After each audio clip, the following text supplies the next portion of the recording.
Habari za mchana ndugu waandishi wa habari.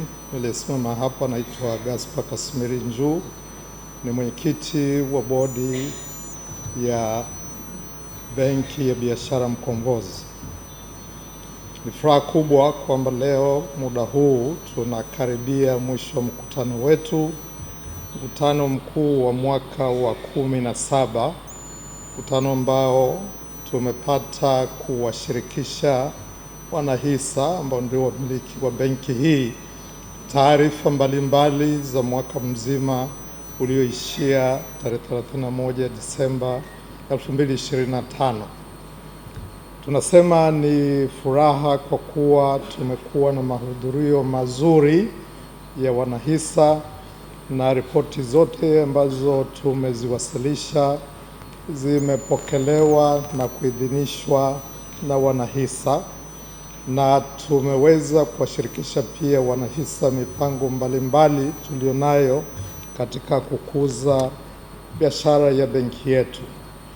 Katika moja ya jambo ambalo limepokelewa kwa furaha, tunafurahi kwamba wanahisa pendekezo lililoletwa na board la kutoa gawio la shilingi 100 kwa hisa moja limepokelewa kwa furaha.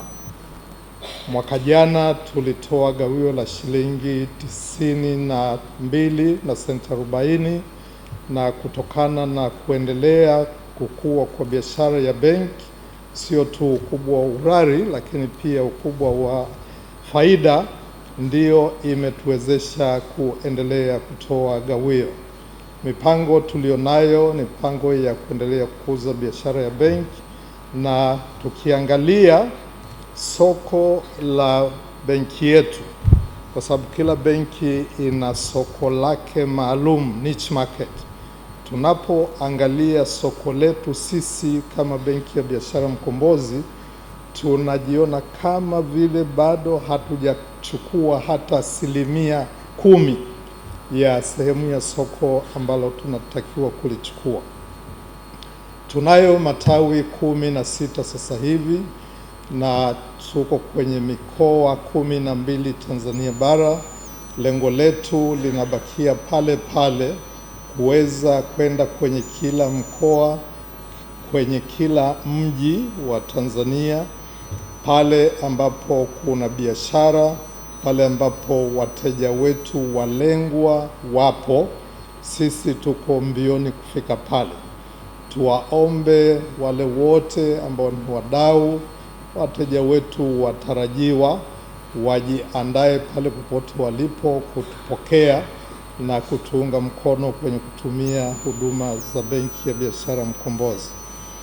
Kwenye sera yetu, dira yetu iko wazi kabisa. Tunataka na tunatamani na tunaendelea huko kuwa benki yenye uadilifu wa hali ya juu, na hiyo ndiyo moto ya benki yetu, Bank with Integrity. Na tunaposema integrity, sio majengo, sio vyombo vilivyoko ndani ya ile benki.